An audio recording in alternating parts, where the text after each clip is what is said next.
Assalamualaikum warahmatullahi wabarakatuh. Selamat pagi anak-anakku sekalian. Oke, jadi bagaimana kabarnya anak-anakku sekalian kelas 11 IPS 2? Oke, puji Tuhan luar biasa kalau semuanya sehat ya. Jadi marilah kita mulai pembelajaran pada pagi hari ini dengan menaikkan puji dan syukur kehadirat Tuhan yang Maha Kuasa, karena atas berkat-Nya lah dan kekuatan yang telah diberikan sehingga kita pada saat ini boleh hadir dalam kelas dengan penuh semangat dalam keadaan sehat. Oke, silahkan ketua kelasnya nak, berikan salam dan pimpin kita dalam doa untuk belajar.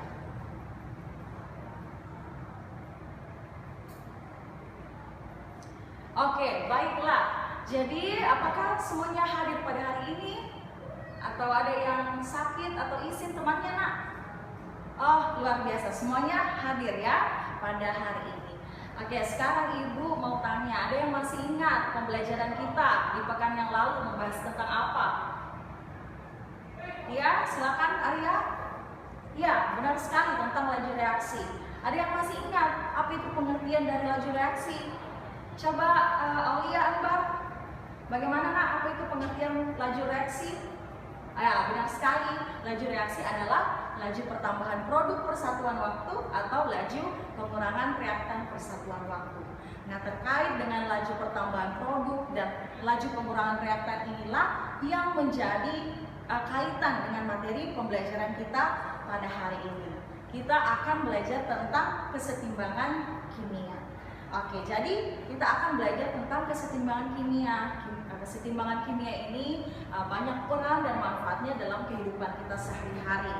Kalian tahu pupuk? Nah, pupuk itu dibuat dengan menggunakan bahan dasar gas amonia. Nah, amonia itu jumlahnya di alam tidak terlalu banyak. Nah, dengan menggunakan kesetimbangan kimia, kita dapat memproduksi amonia dengan jumlah yang lebih besar dan dapat dipergunakan dalam industri dan penerapannya dalam kehidupan kita sehari-hari. Adapun tujuan pembelajaran yang akan kita capai pada hari ini ada 3. Yang pertama, peserta didik dapat membedakan reaksi reversible dan reaksi irreversible melalui kajian literatur, diskusi kelompok, fenomena alam. Kemudian yang kedua, anak-anakku sekalian, peserta didik dapat menjelaskan pengertian kesetimbangan dinamis, melalui pemberian gambar, kemudian fenomena alam, kajian literatur, dan diskusi kelompok. Kemudian tujuan kita yang ketiga adalah peserta didik mampu membedakan kesetimbangan homogen dan kesetimbangan heterogen. Kemudian model pembelajaran yang akan kita gunakan pada hari ini sama seperti dengan pertemuan kita minggu lalu, yaitu menggunakan model pembelajaran discovery learning. Jadi ibu merasa kalau anak-anakku sudah paham ya langkah-langkah apa yang akan kita lakukan selama proses pembelajaran di hari ini. Oke, kemudian metode pembelajaran yang akan kita gunakan adalah ceramah, diskusi kelompok, tanya jawab, presentasi. Oke. Selanjutnya, minggu lalu ibu sudah teskan kemampuan awalnya kalian. Ibu juga sudah tes gaya belajarnya kalian. Berdasarkan tes tersebut, ibu sudah mengelompokkan kalian toh. Jadi sekarang anak-anakku duduk bersama teman kelompoknya. Jadi kelompok 1, kelompok ahli, kelompok 2, kelompok visual, kelompok 3, kelompok auditori, kelompok 4, kinestetik 1, kelompok 5, kinestetik 2, dan kelompok 6, kinestetik 3. Oke, silakan bergabung dengan kelompoknya masing-masing nak, dan ibu akan bagikan LKPD-nya.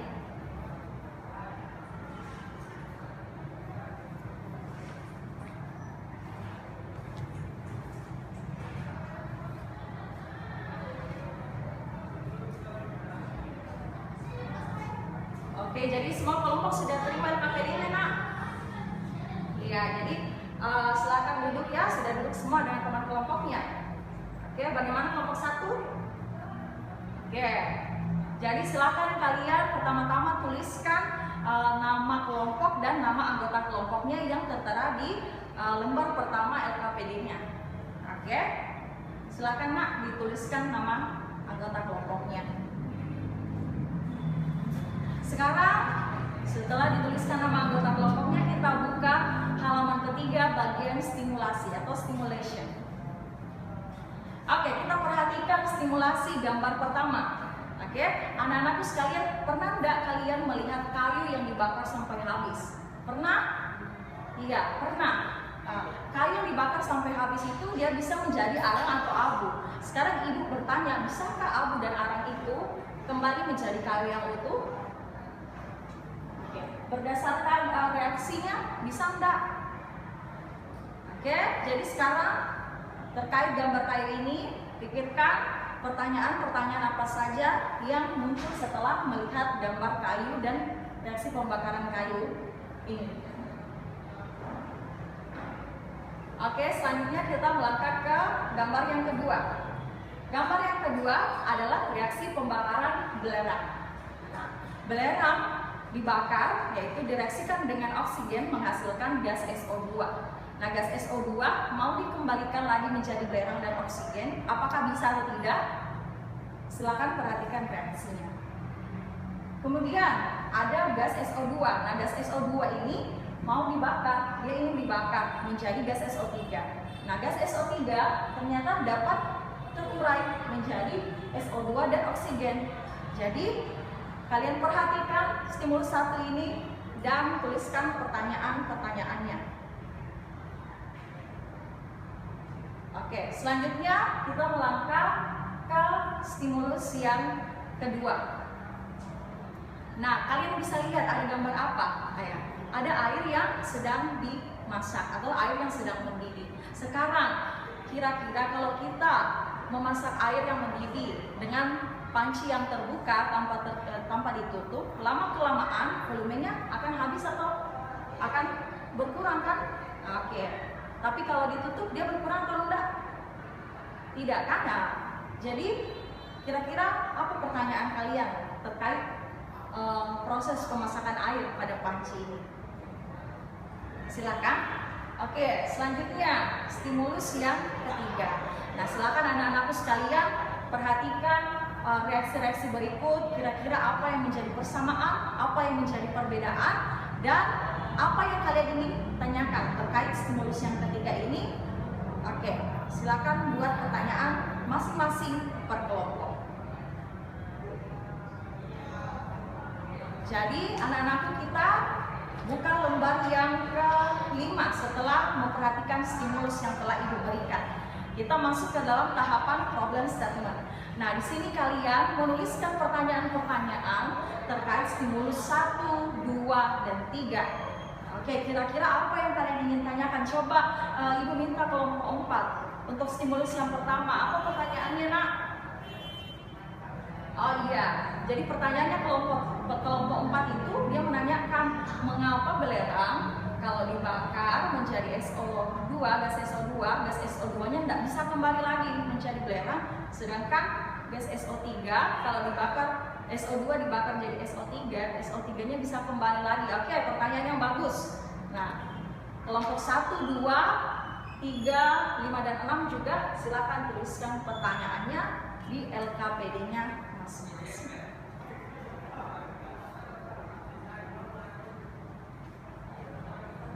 Oke, bagaimana, nak? Apakah sudah ditulis pertanyaannya?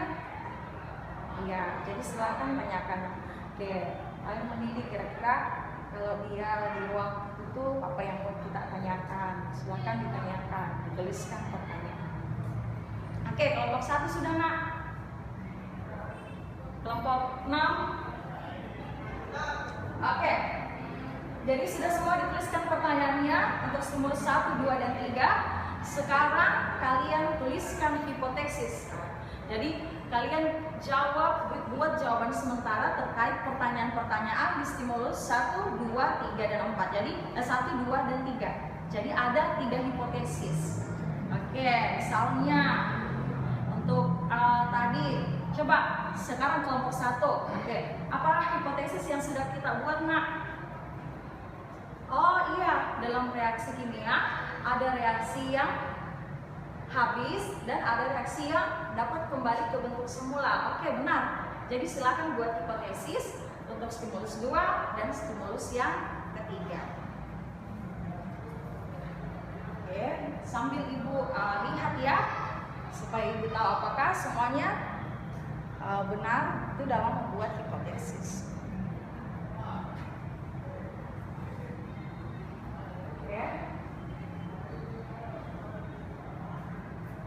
Oke, jadi apakah semuanya sudah buat hipotesisnya, nak? Oke, selanjutnya kita melangkah ke tahapan yang ketiga.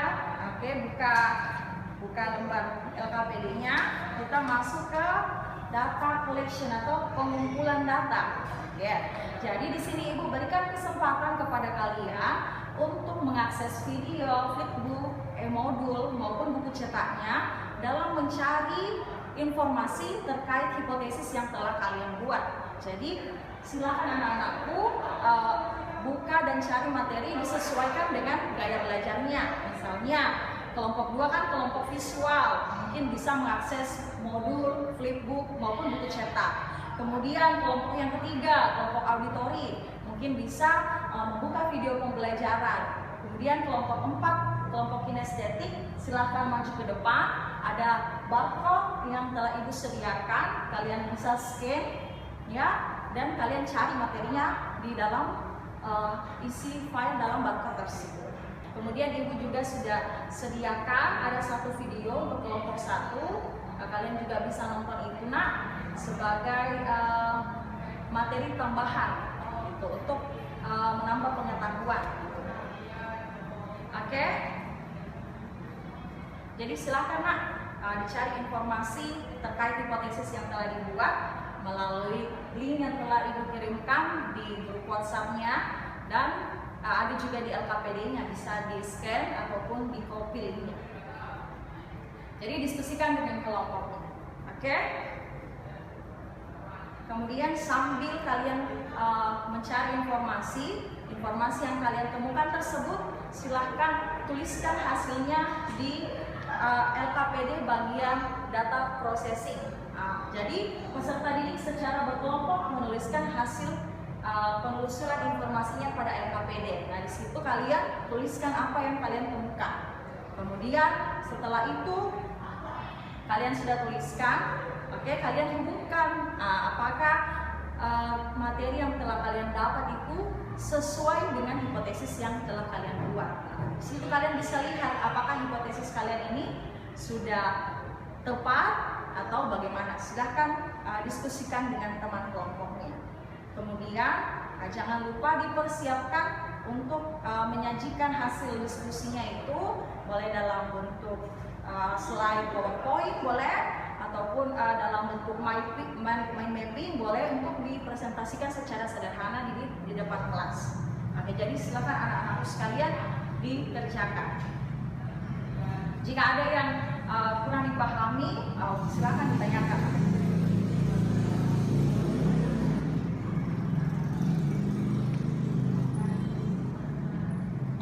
Bagaimana, nak? Sudah didapat informasinya? Oke, bisa di-scan linknya? Oke, silakan. Kelompok 1. Oke, jadi apakah sudah semua dikerja pengolahan datanya, nak?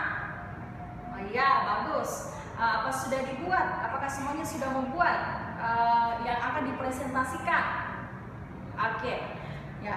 Kalau begitu, karena semuanya sudah siap, kita melangkah ke tahap verification. Jadi setiap anak-anakku sekalian dari tiap kelompok mengirim 2 anggotanya untuk mempresentasikan hasil diskusinya. Oke, kemudian teman-temannya dari kelompok lain silakan menanggapi, memberikan saran, memberikan pertanyaan. Dan anggota kelompok yang tidak naik presentasi silakan menjawab dan menanggapi pertanyaan dari kelompok yang lain.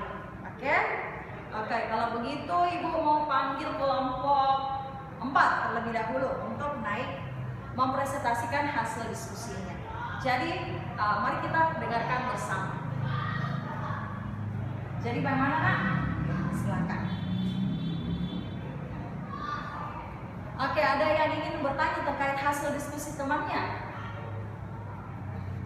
Oke, Arya, ada yang ingin ditanyakan, nak? Oke, sudah jelas. Oke, jadi mari kita berikan aplaus untuk kelompok 4. Selanjutnya, ada yang ingin naik terlebih dahulu tanpa ibu tunjuk? Oke, kelompok 6 bersedia. Oke, silakan nak. Oke. Oke.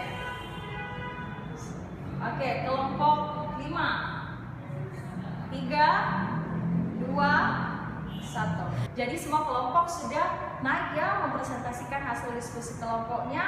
Oke, semuanya sudah bagus. Oke, jadi mari kita beri aplaus untuk semua kelompok.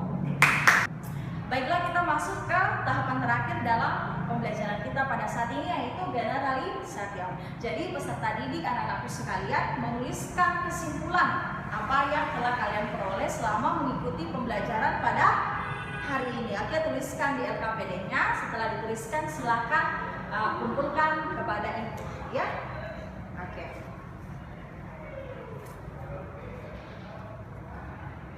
Oke, semuanya sudah menuliskan kesimpulan. Jadi ada yang mau membacakan kesimpulannya? Oh, oke, ya, Krisna, silakan nak. Ya, bagus sekali kesimpulan yang telah disampaikan Krisna. Jadi hari ini ada 3 konsep pembelajaran yang kita pelajari. Yang pertama itu bahwa dalam reaksi kimia ada reaksi searah dan reaksi 2 arah. Yang searah itu namanya reaksi irreversible, sama dengan stimulus tadi, pembakaran kayu dan belerang tidak bisa kembali ke bentuk semula. Kemudian yang kedua ada reaksi reversible, 2 arah. Produk dapat menjadi reaktan, reaktan dapat menjadi produk. Sama dengan stimulus kita yang pertama, yaitu pembakaran gas, gas SO2.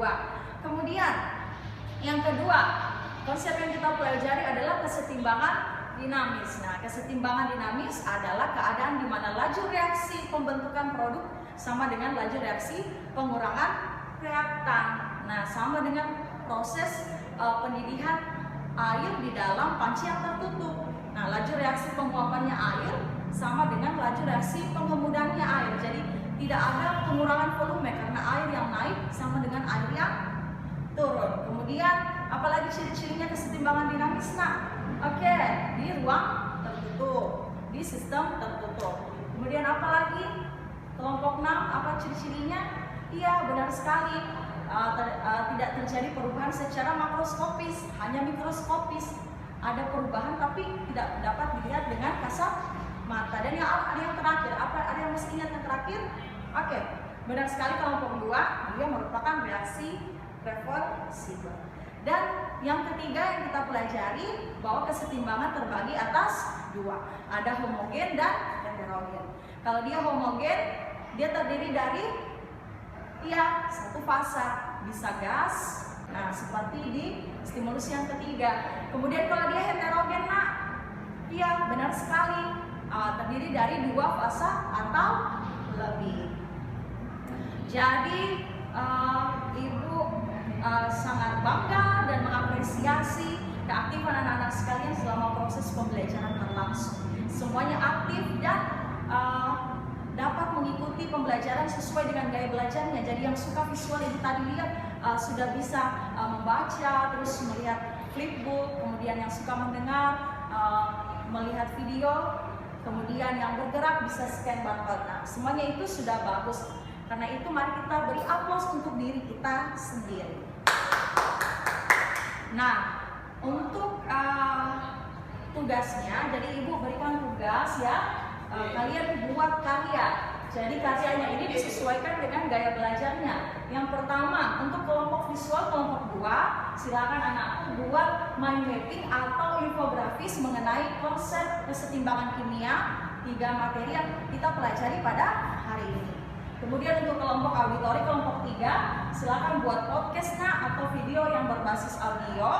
Kemudian mengenai juga konsep kesetimbangan kimia. Dan kelompok kinestetik, silakan buat video yang di dalamnya ada anak-anakku sekalian yang menjelaskan. Jadi boleh buat poster atau apapun itu, yang penting di dalam video dibuat oleh kelompok kinestetik harus ada peserta didiknya yang menjelaskan. Kemudian kelompok 1 sebagai kelompok ahli, silakan buat karyanya itu mencakup 3 model belajar. Sekreatifnya anak-anakku sekalian. Oke, sudah paham tugas yang Ibu berikan? Ada pertanyaan? Oke, semuanya sudah paham ya Naya? Jadi pengumpulannya itu sehari sebelum hari belajarnya kita, karena sekarang hari Selasa, jadi kalian kumpulkan kepada Ibu itu hari Senin. Oke, bisa semua anak? Oke, terima kasih. Oke, mantap, semuanya bisa ya. Kemudian karena kita sudah belajar pada hari ini mengenai kesetimbangan kimia, Ibu mau lihat sejauh mana pemahaman kalian. Oke, silakan mengerjakan 10 saja, 10 nomor pilihan ganda, oke, yang dapat kalian akses melalui link Quizzes, ada Ibu bagi di grup WA-nya, bisa juga scan barcode yang ada di LKPD. Silakan dikerjakan. Oke, semuanya sudah mengerjakan ya. Ibu juga lihat di sini semua siswa 35 orang sudah menyelesaikan kuisnya. Oke, jadi dengan begitu maka berakhir pula lah pembelajaran kita pada pagi hari ini. Jadi minggu depan itu kita akan belajar tentang tetapan kesetimbangan kimia dan bagaimana cara menentukan tetapan kesetimbangan konsentrasi atau KC. Jadi kalian di rumah boleh pelajari. Jangan lupa juga untuk mengumpulkan tugas pembuatan karyanya ya. Hari Senin dikumpulkan ya Nak ya. Jadi sebelum kita akhiri pembelajaran kita, mari kita berdoa seturut dengan keyakinan kita masing-masing. Doa dimulai. Doa selesai. Ya, itu saja untuk hari ini. Terima kasih atas partisipasi yang aktif. Semoga apa yang kita pelajari boleh tertanam dalam otak dan pikiran kita semua. Akhir kata, wassalamualaikum warahmatullahi wabarakatuh.